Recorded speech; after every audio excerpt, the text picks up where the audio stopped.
Welcome to another workshop offered by the University of Kentucky and the Office of Work Life and Benefits. We are always seeking excellent speakers and topics to support our working parents. And today we have speakers from the Fayette County Public School System talking about physical and emotional safety at school. So thank you for joining us today. Thank you for having us. We are so excited to be here. Thank you all for taking time out of your busy day to join us. I know it's not easy to carve out time, so please know we're grateful that you've made time to join us and join in this conversation. I am Sara Pickering. I am the district PBIS coordinator and safe schools specialist here for Fayette County Public Schools. I work in the Department of Student Support Services, and I am joined by my teammate, Dr. Shericka Smith.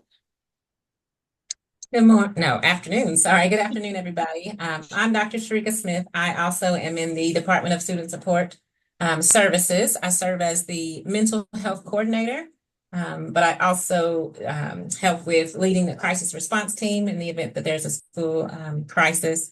And so again, like Sara said, we're excited to be here. Whether or not you have children in the school system now, or you have nieces and nephews or grandchildren, we hope that this information is valuable for you all today. All right, so just to kind of kick us off, we wanted to share with you all, as we said, Shericka and I are both within the Department of Student Support Services. That's really wide and really very largely encompassing of a lot of different roles within the school system. But as you can imagine, those roles all revolve around supports for our students. And so we wanted to share with you all a little bit about our mission and our vision. I hope it kind of gives some insight into why we do what we do. This is our why, really. So our mission being that we are here to create system structures and supports that foster a positive culture and climate in order to nurture students so that they can realize and meet their full potential. And so things that we value in our department and in our working is really just relationships based off of collaboration, mutual respect, inclusion. We value honest communication. We value respecting everyone's story and understanding that everyone brings something different experiences even to the table. We value self-care as well as working with others and trying to promote self-care for people that we work with, school staff, and also just growth towards the collective goal, which, as we know in Fayette County, is working for our students to be able to go out into society and to be successful community members, right? So that's a little bit about us. So we're going to start off with physical safety today. So this falls a little bit more within my domain, within my realm.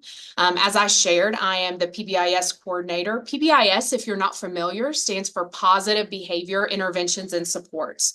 So I'm very fortunate. I get to do work that I love doing, which means that I have the opportunity to go out and consult with schools around building systems and structures to keep kids safe, but to also nurture students, to help teach positive behavior to students, to recognize them, to celebrate them when they're meeting those expectations.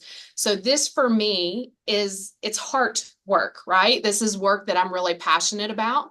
I'm also coming to you today as a parent. So I kind of have that unique perspective of not only this side of this work, but also this side of as a parent who has a first grader at one of our elementary schools here in Fayette County, some of my own interactions and conversations with my daughter as we try to navigate some of these topics. So with that being said, I wanted to share a little bit about proactive because I'm really a strong believer in the value of, as I said, setting up systems and structures. And I will brag, I think we do a good job here in Fayette County of really being intentional about setting things up, in terms of systems and structures for our students to experience success. So with that being said, I want to share a little bit about some of the things we do on the front end before any issues or any situation might come up, might arise.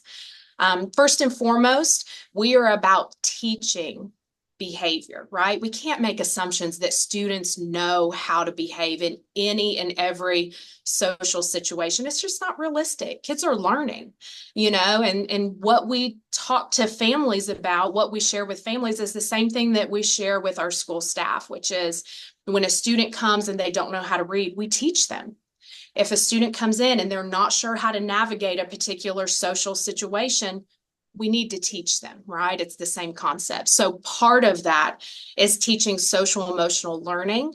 That's done at tier 1, which means that that is taught to every student in every school building. And so you can see at our elementary schools, they are using a curriculum called Caring School Communities. At our middle school, they use the curriculum Second Step. And then at our high schools and program schools, they use the curriculum School Connect. So we have some really great evidence-based resources out there that we're using to help support our students in learning positive behavior. I've also linked here for you all the Student Code of Conduct. And so this is our governing document that we use across Fayette County. So this applies to kindergartners as well as our 12th graders in high school. But this helps define behavior and talking about what are our expectations for students, for staff, for families. I bring this up here as a proactive approach because there's a lot of value in having really just consistent communication, right? Everybody having clear understanding of what the expectations are, what's deemed as acceptable behavior and not acceptable behavior. And then how are we going to respond when those things happen? So even sort of streamlining and structuring our response when things take place. And then last but not least, we have annual bullying and harassment lessons that we share with our students every year. Those are now going to be shared twice a year, which I'm thrilled about, both at the beginning of the school year as well as when we return in January from winter break. And so again, the idea with that is just teaching about what these things are, what they mean, how to identify when it's happening, and how to get help, how to advocate for yourself. So we like doing that on the front end. All right. So also, and again, when we're talking about physical safety, this can be really broad, right? There are a lot of different avenues that we could take this. For today's purpose, I've kind of honed into topics such as bullying and harassment. But of course, there are aspects of actual physical safety, looking at like environment, right? And so I just wanted to bring up a few things where it kind of applies to both. Just to share with you also that you had that information. So in terms of safety measures, things we're doing on the front end, at all of our schools, you're going to see schools being very intentional about supervision schedules. We don't want to have opportunities where students are going unsupervised because we know when those situations happen, it's going to increase the likelihood of a misbehavior or something that we don't want happening in that space to actually take place.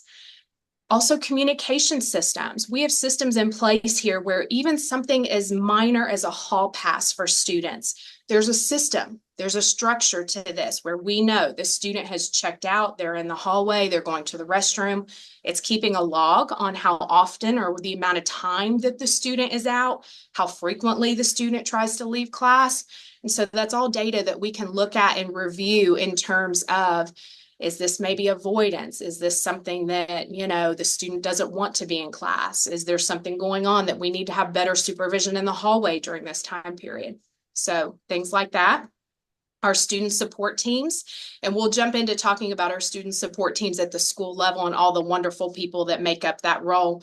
But those folks are always willing and able and highly, highly trained to do things like behavior intervention plans, safety plans. If we have a student who has some really specific behavioral needs, they can jump in and help to create those plans, all with the emphasis around safety for that student as well as all other students. We have a structured threat and suicide assessment process here in the district, again, with the goal being just to catch any times that we think students are at risk for harming self or harming others. We have a process in place to try to mitigate any outcome based off of that. We are so blessed in Fayette County, as you all know, we have school police, school resource officers in our building. They serve truly as mentors, as a connection piece. And so we're so fortunate. We partner with them a lot and do a lot of training with our school police because we truly work with them and sort of approach interactions with our students from a very supportive lens, trying to ensure that our students have what they need to be successful. We also have secure vestibules, so making sure our schools are physically safe to enter and exit, right? Locked classroom doors. We have programs here in our district. Our students, as you know, have Chromebooks. And so we have the ability, we're very fortunate to have what's called a key logger system. This system sort of logs when students are on their district-owned device. And if students type messages about harm to self or harm to others, it sends our team an alert. Our team is then able to connect with the school team to say, hey, this student has typed some concerning comments. Can you go check on them? So we have a process in place to try to monitor and catch those types of events as well. On my end, that also includes weapons. So if students are typing comments about guns or knives, or I'm going to hurt this person, it will flag those messages as well.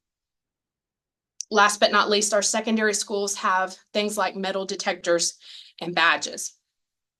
This is incredibly important as we really look at physical safety from a holistic lens, really just trying to be sure that our students feel safe, that there are structures and processes in place to ensure their safety. And so this has been yet another investment, another piece that the district has put forward just to try to make sure that we have good, solid systems in place for our kiddos. All right, so on the next slide, we will take a look at bullying. So what I wanted to do, I wanted to share with you all the definition around bullying and some examples and talk a little bit about how we share this information with students, what that looks like in practicality. So what you see here on the screen is the definition of bullying. Of course, this is the KRS definition. So this is the legal definition. This is also what is in our student code of conduct. So I took it directly from there and added it to this slide. As you can see, bullying is defined as any unwanted verbal, physical, or social behavior among students that involves a real or perceived power imbalance. That's an important piece. And is repeated or has the potential to be repeated. So that can occur on school premise, during periods of school transportation, or at a school-sponsored event, maybe a ball game or something that's taking place at school play, something happening after school hours, or something that disrupts the educational process. I bring that up to you all because there are times when these types of events happen outside of school. Let's say maybe students are having issues. There's a bullying scenario that's happening maybe through text message after school hours. It's not anything happening on school grounds. But if that plays into the school day, so if students are coming to school and this is something that they're upset or they're arguing, or there are issues that are taking place at school that's now disrupted the school day, the educational process, the school then will intervene and try to help problem solve and create support and sometimes consequences around this particular issue. So sometimes I think families might say, well, it didn't happen at school. I don't understand why the school is involved. If it's a situation that we have carryover into the school day, that's why the school might get involved in those types of situations. Another question that people commonly ask is, I shared very briefly about the bullying and harassment PowerPoints or the lessons that we share with students at the beginning of the school year. And so sometimes folks will say, what's that look like? Or how do you communicate about bullying with students? So I've added images here. The image you can see here at the top, that is an example of a slide that's built into our presentation for our elementary students. So the language is different for elementary students versus the image you see at the bottom is a slide from our secondary, so our middle school, high school PowerPoint. So we do have to modify a little bit the language and how we present this to student, keeping in mind, of course, things like their age, their ability. You know, there are also considerations around if this student is a non-English speaking student or non-native English speaking student, then, you know, making sure that we're using language that would be a little more digestible or easily understood so that everybody is getting this message and is empowered to know what is bullying and then how do I go about seeking help. So as we go to the next slide, I've included examples for you all. Now, don't worry, I'm not going to read to you this whole exhaustive list, right? But this did come from our student code of conduct, and I wanted to add this as a way for you all to see. Each year, we have a student code of conduct committee, and the committee reviews really all of our definitions, looking at examples, and just trying to make sure that the information that we have out there for our administrators, for our families, for our students, that it's all relevant. So oftentimes we've had to take not just legal examples that are given, but also real life examples of things that we've seen take place within schools and add those to the examples. So that way we can better identify when things are happening, and it can be in a more relatable way. So you can see here the list of some of the different examples of bullying that either have come legally as part of the definition or things that we have seen. All right, so the next piece is jumping into harassment. So in our district, we have 3 different types of harassment, or at least we've broken it down in 3 different ways. So we have harassment non-sexual, harassment sexual, and then we have harassing communications. What you see here is the KRS, the legal definition for harassment non-sexual. And the point, or really the emphasis here, is intent to intimidate, harass, annoy, or alarm another person. And then it lists a variety of examples as to scenarios where that might take place.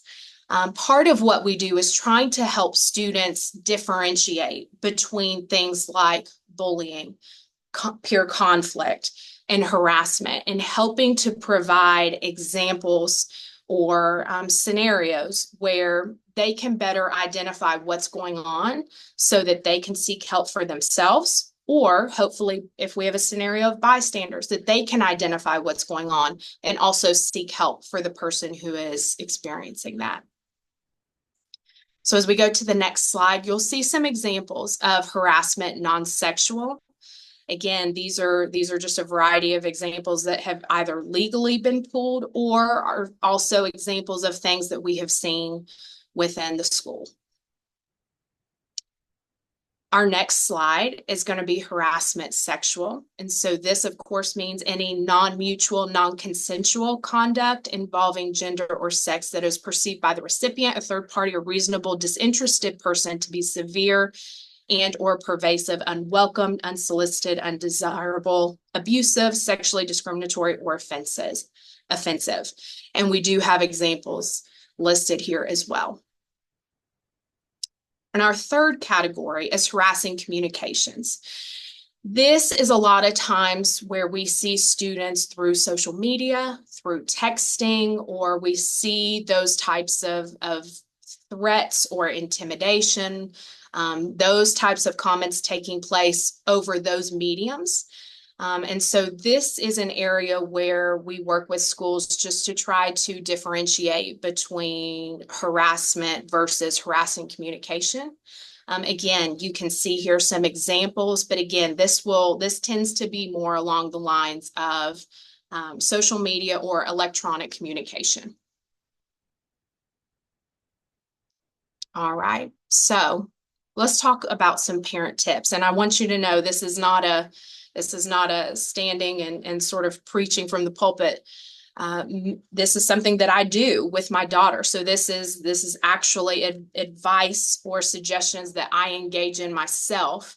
And so when talking to my daughter, I try to ask some probing questions. And so typically I don't say to her, "Are you being bullied?" But instead, I'll kind of bring it up almost in a roundabout way, but I'll say things like, I've heard a lot about bullying in the news. Is that something you've seen at your school, or have you experienced something along those lines? Have you seen someone else experience bullying?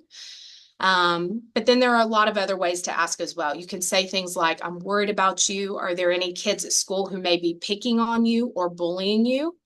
Are there kids at school who tease you in a mean way? Are there kids who leave you out or exclude you or make you feel like you're not welcomed?" And with those, hopefully it engages your child or a student that you're working with, and allows them to kind of expand and open up and share a little bit about what they've experienced. And you might be thinking, well, how do I know if I need to have those conversations?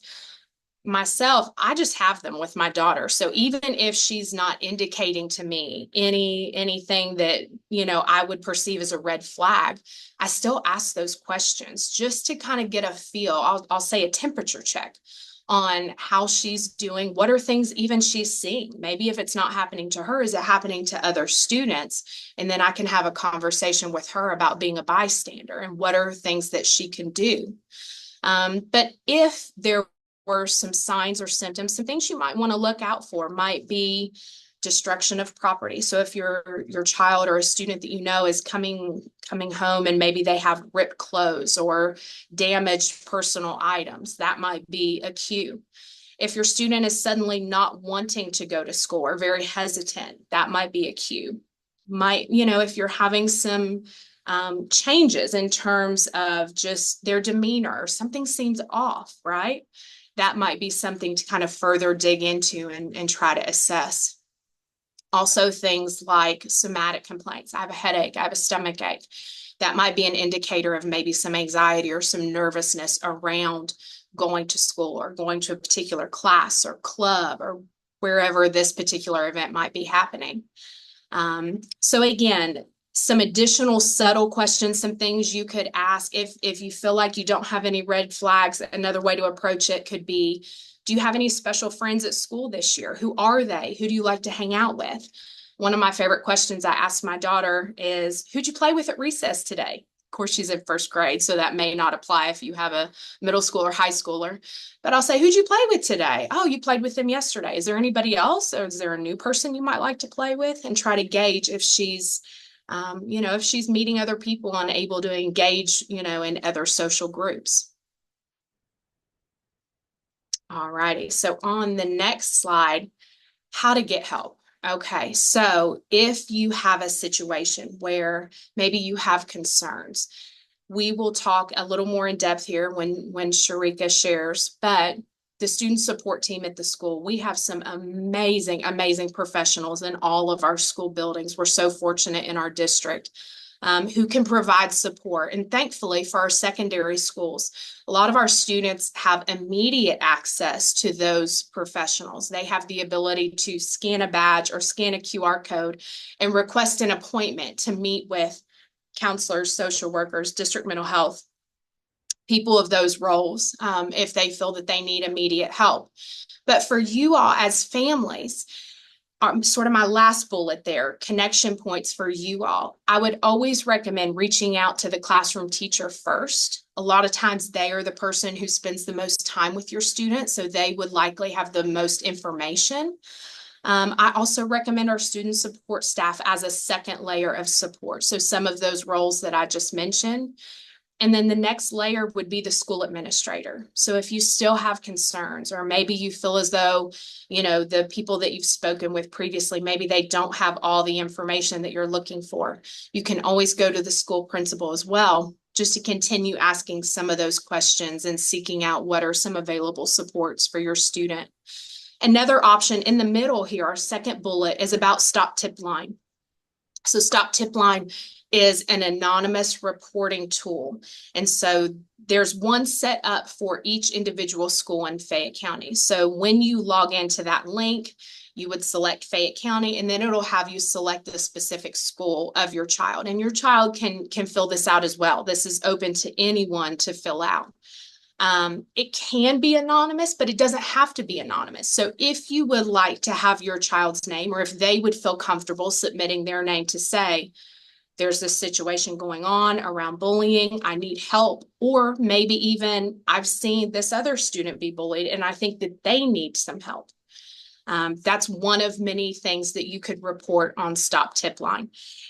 You can report anything. It can be concerns about other students as extreme as maybe eating disorders or drug use, alcohol use. If you have concerns about suicidality, you can submit it on that space as well. So really, this is very wide ranging in terms of being a tool just to reach out and get support. It is monitored by Homeland Security. I think that gives people pause for a minute because that feels really like, oh gosh, this is really serious. But I can assure you that it is truly just monitored through them. We have a local person at KDE who's sort of our point of contact. She is the person who receives these and then sort of filters out ones that would be credible versus not credible, and she sends it to the schools. So she is just sort of the connection point to make sure that schools get it. And our school level folks who receive these are again our student support staff, typically an administrator. And so once they receive one of these reports, then they work to go and investigate and try to provide support and try to help relieve whatever the situation is. All right. So last but not least, as we talk specifically about bullying and harassment type situations, I wanted to share with you all some resources, some things that you could take a look at if you wanted to dig a little bit further and maybe even use some of these with your own kiddos. So the first resource that we have is from KDE around bullying and harassment. This is really, I would recommend this resource really just from the lens of looking up definitions. There isn't anything on there in terms of like interactive tools that you could use with kiddos. But it is really good about actually defining things like bullying versus peer conflict. It kind of gets into the definition of, as you know, within the bullying definition, it talked about repeated behavior or the possibility of being repeated. And so it talks about what does that mean? What's that actually look like in practicality? And so it's a great resource for some of those definitions and learning more about that. The second link, the Kentucky Center for School Safety. So really with this one, they've got some great resources down towards the bottom of the page. It's really just kind of FAQs, but it's like little 1 to 2 pagers that help to outline, again, things like what is bullying versus peer conflict. Another piece that I love, telling versus tattling. That can be another point of conversation with students to kind of help differentiate between that. So it's great for those kind of quick 1-page resources. But my favorite, I saved the best for last. My favorite is the stopbullying.gov, also known as Get Help Now.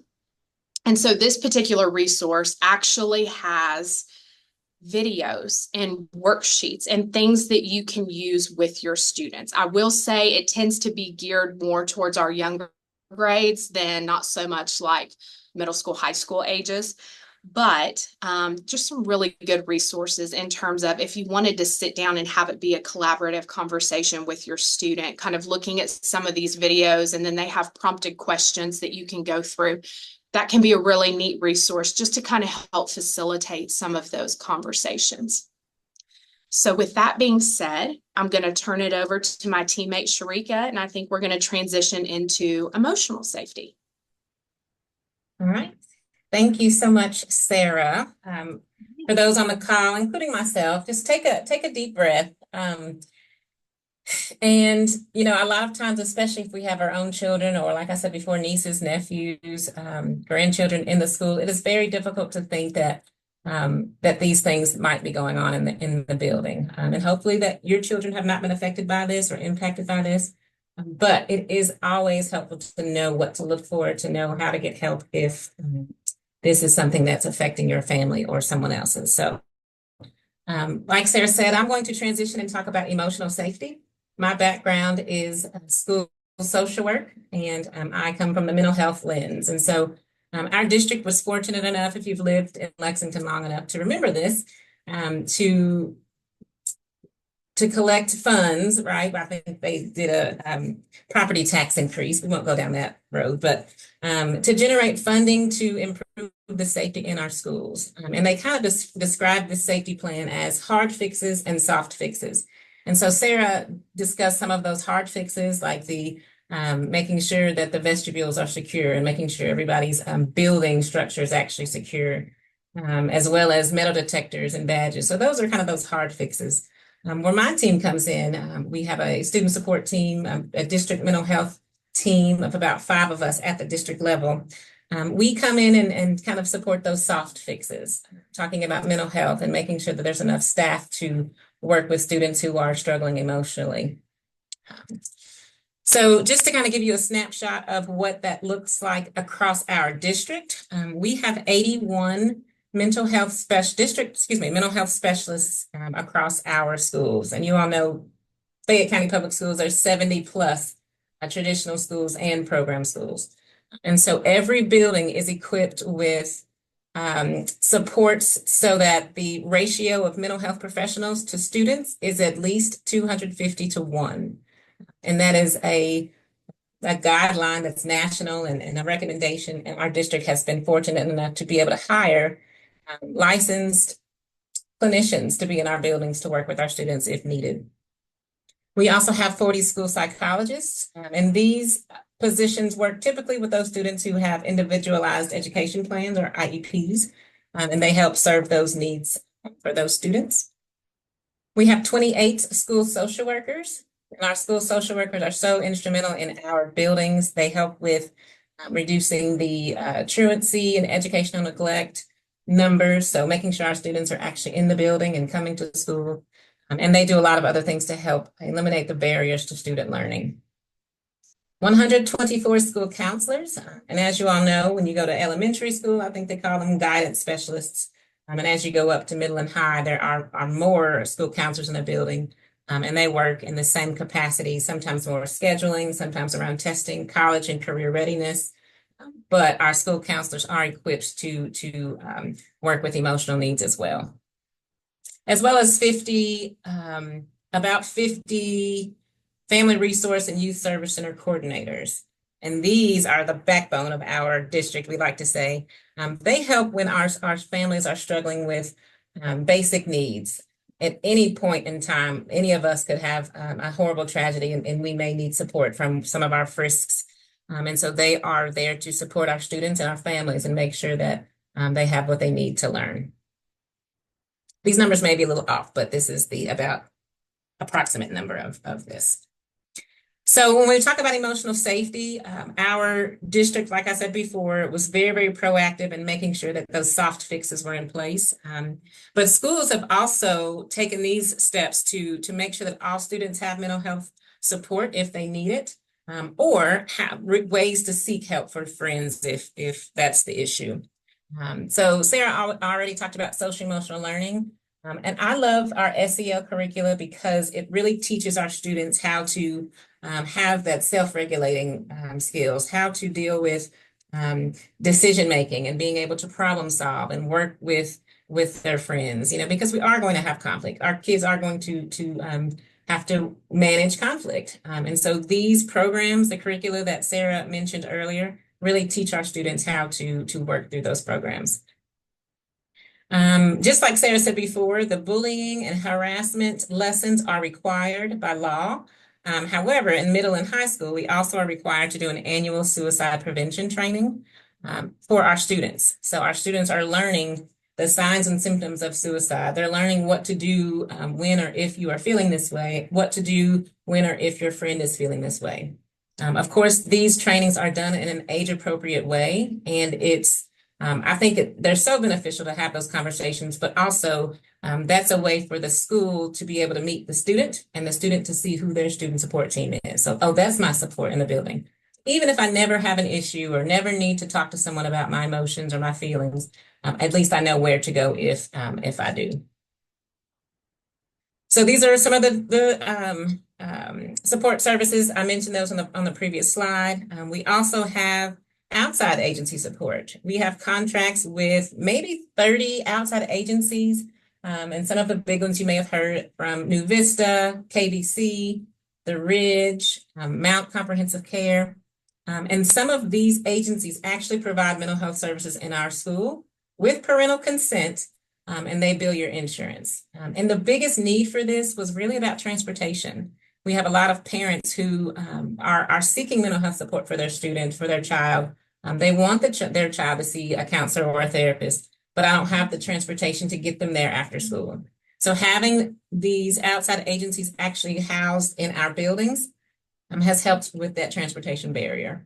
And so they're able to come to class, and then they may have their therapy appointment around 1 p.m. And then after that, they go back to class. There's no need to check the student out and maybe face truancy issues like that. So we're very, very happy to have the support of our outside agencies.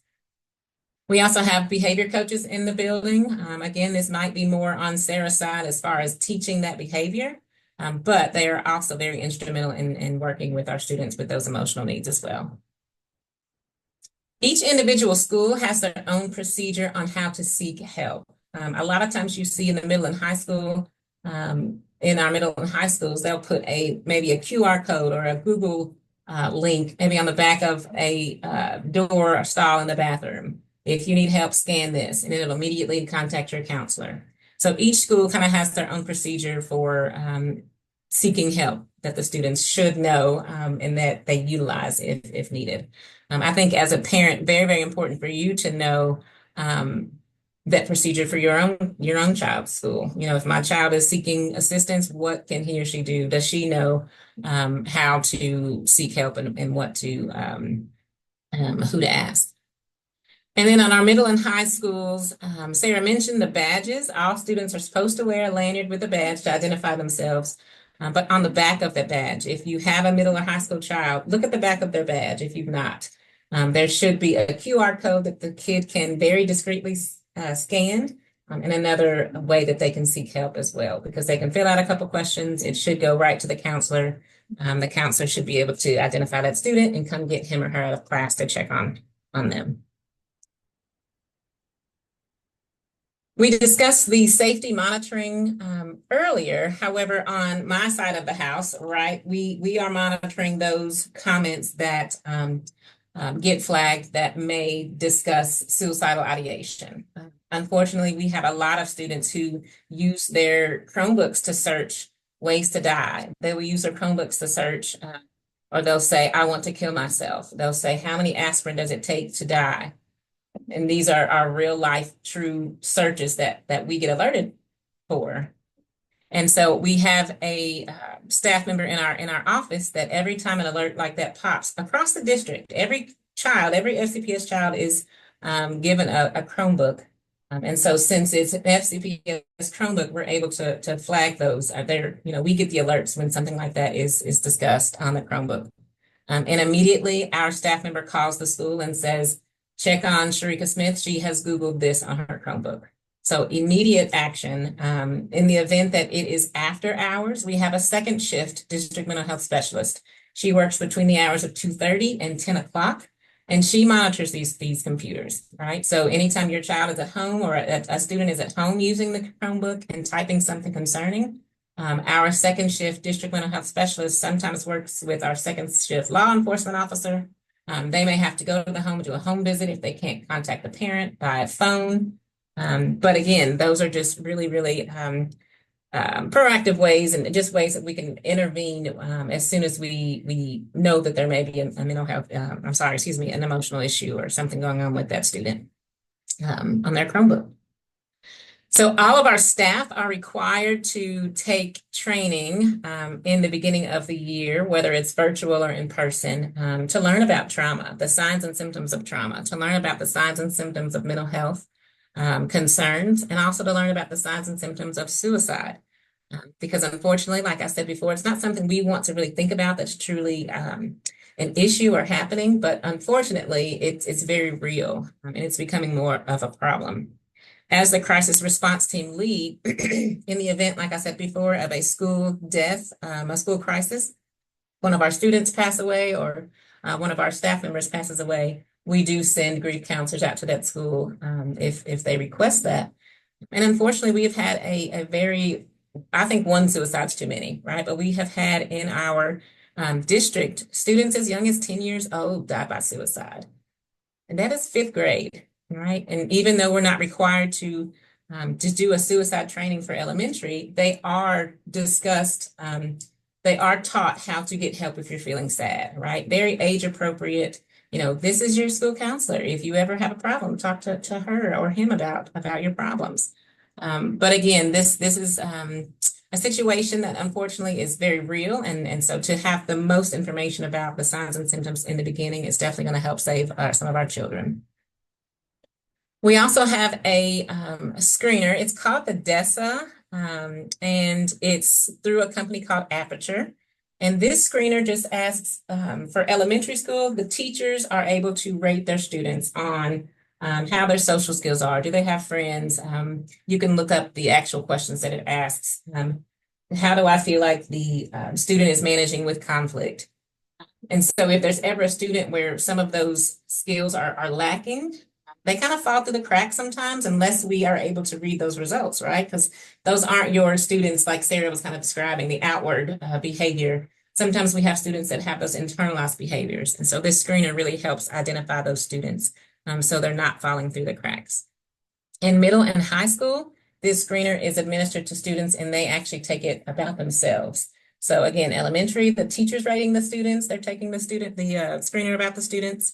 And middle and high, the students they're answering them about themselves. And so again, able to identify those, the ones that are just a little bit more quiet with their needs. The threat and suicide assessments, again, Sara touched on that. We do have established procedures. Multiple adults in the building are trained in that assessment process. So if there's a threat made in a school building, or if there's a threat made on social media, there are multiple adults in the building who are trained to ask the important questions, and figure out if that is a credible threat, and they know what to do next. Sometimes if you're in your building, you may hear a lot of acronyms, but one acronym you may hear your teachers or your administrators in your building say is MTSS, which stands for Multi-Tiered Systems of Support. And if you think about what that means, all of our students, if something happens, automatically we're not going to put an intervention in place and say, this is what you need, without layering that, right? They all get that tier 1, which is that social emotional learning. They all get that teaching. And as we go up, if those students don't respond to that, then we may work with the parent, work with the student to add an additional layer of support. And if they still don't respond to that, they're getting the tier 1, they're getting the tier 2, then that top layer, which is tier 3, and this is after we've put interventions in place for multiple weeks. We're not just going to try it one day and see if it works. But so if they get to that top level, then we may be talking about a referral for mental health services, or a referral for testing of some sort, academic or behavior. And so if you ever hear your folks in your school talk about MTSS, that's what that is. It's just those multiple layers of support for our students. So just like Sara showed you some of the slides from the bullying and harassment presentations, I put a couple of slides from the required suicide prevention trainings on this slide. And so what you can see is we do teach, of course, at the age appropriate level, we teach our students what warning signs to look for, whether it's in themselves or of their friends. And so that's what you can see over there, just some of those signs that are red flags, right? And this is when you know to seek help. I think it's important for our parents to know these signs. I don't have children, but I have nieces and a nephew whom I have asked questions about, are you feeling suicidal? Are you feeling like, you are depressed and want to hurt yourself? These are conversations we have to have with our kids, and we can't be afraid to have those. And a lot of times we're afraid because we don't know what to do with the answer. And so as parents, as adults, as people who are in charge of these precious children, we have to be confident enough to ask the questions when we see that there's an issue, but also know what to do with how they respond. So just some available services that our mental health specialists, school counselors, school social workers can do for our students. Individual counseling. We have a lot of licensed clinicians in the building who can provide individual counseling and do some clinical work with them that's evidence-based. Group counseling, and this can be as, quote, simple as friendship groups, like learning how to make friends, right? Or as structured as, I have a group of students who may be dealing with the loss of a parent, or maybe dealing with some type of grief, and having groups to support those students. Making referrals to outside agencies, crisis support. I've talked a little bit about that, but sometimes it could be in the moment, one student in the building has a crisis, and so our student support team can help with that. A lot of our buildings have mentoring programs, and of course, that's something that with parental consent, all these stars beside these services, we have to do this with your consent. We can't just take, a student and say, well, I think you need help with anxiety, so I'm going to go ahead and work with you on this. No, you should be having conversations with the student support team about any intervention that's about to take place for your child. Handle with Care. Hopefully everyone has heard of this program. It's a partnership, an amazing partnership with our Lexington Police Department and our school police department, that anytime there's a potentially traumatic event that happens in one of our students' homes, they will contact the school and just say, Shericka Smith, handle with care. They don't tell us the details. They don't tell us what happened and why. But all I know is when I get that handle with care notification, Shericka's behavior may be a little different today because she had a potentially traumatic situation happen. So that's what that Handle with Care program is. We have a lot of student-led groups, especially in middle and high school. You would be so proud of your students for speaking up and saying, I want to do something about bullying in my school. I want to do something and help students who are feeling sad and who are eating lunch alone. So some students have actually created and they lead their own groups to kind of help mitigate some of those situations with an adult, of course, leading that. And then we also have, which is that very, very the higher level of need, an in-school program that's called partial hospitalization. We partner with the Ridge and Sun Behavioral Health in the event that there's a student who just needs a smaller environment to learn in, but also to receive that therapy piece from an outside agency. So they get about 3 to 4 hours of therapy a day, as well as an hour or two of academic support every single day. But instead of the parent having to drive their child to the Ridge or drive their child to Sun Behavioral Health, they're housed in 2 of our buildings, so they can tap into our transportation. So those programs are very, very helpful to have as well. So again, as parents, as guardians, as adults who care about children and even each other, right? I wanted to throw a couple of slides in here just about things for you all to look for in your children or others, other children that you may be working with. So there's a couple on here for anxiety, depression, and even suicidal ideation.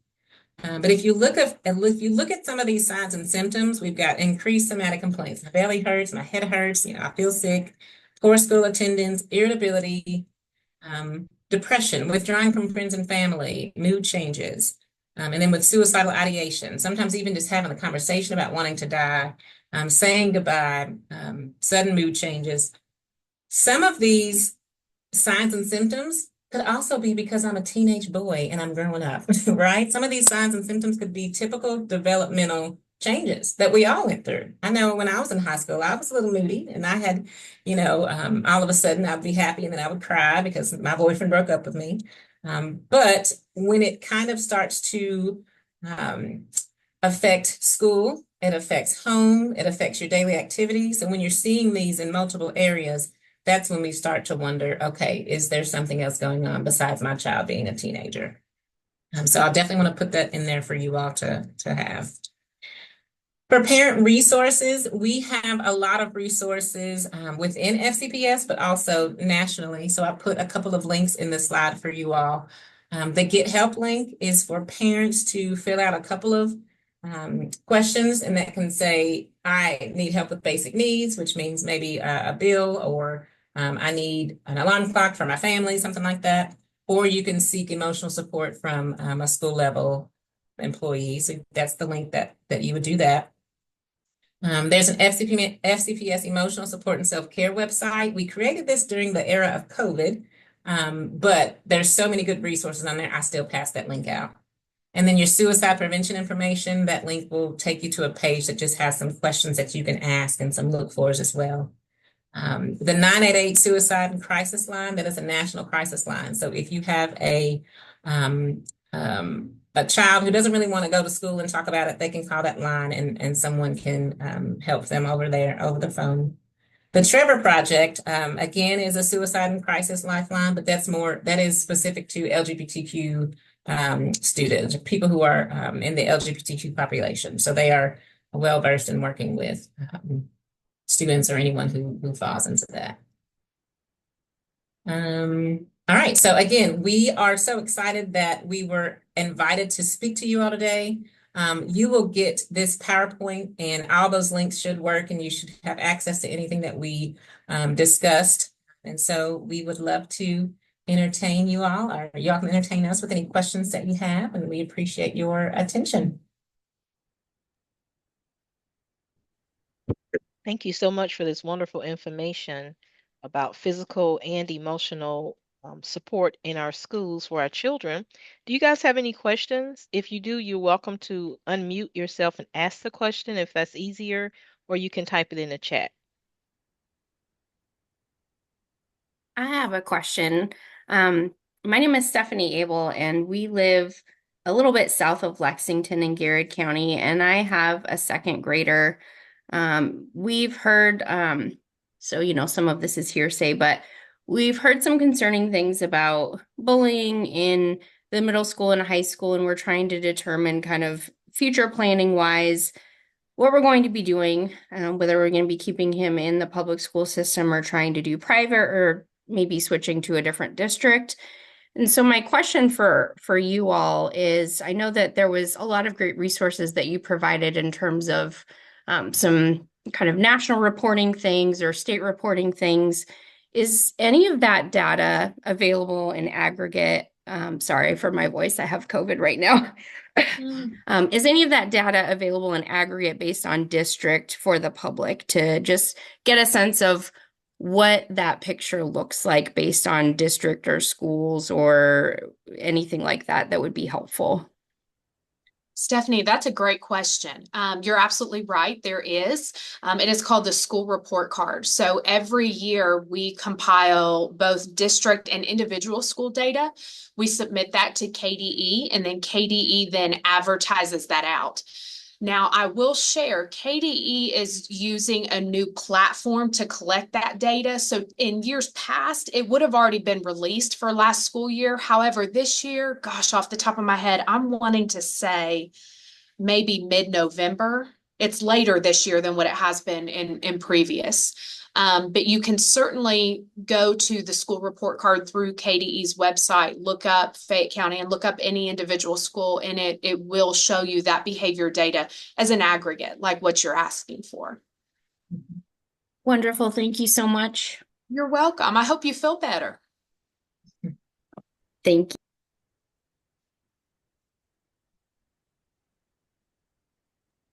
Would you guys also recommend that Stephanie would just reach out to, if there's a particular school that her child potentially would be attending, to just reach out to that school and ask some questions, or reach out to the superintendent's district office, or that kind of thing? Absolutely. Absolutely. I think that's wonderful. I think our schools would be very open to having those conversations. We have wonderful leaders in our district. We're very, very fortunate. So I think whether you would choose to reach out to leadership, whether you would reach out to individual student support members, as Shericka and I have shared some of those roles of like the school counselor, school social worker, district mental health specialist. All of those people would be well equipped to be able to discuss some of the specific things that they do at their school to both prevent bullying, harassment scenarios, but also to be responsive when it does happen.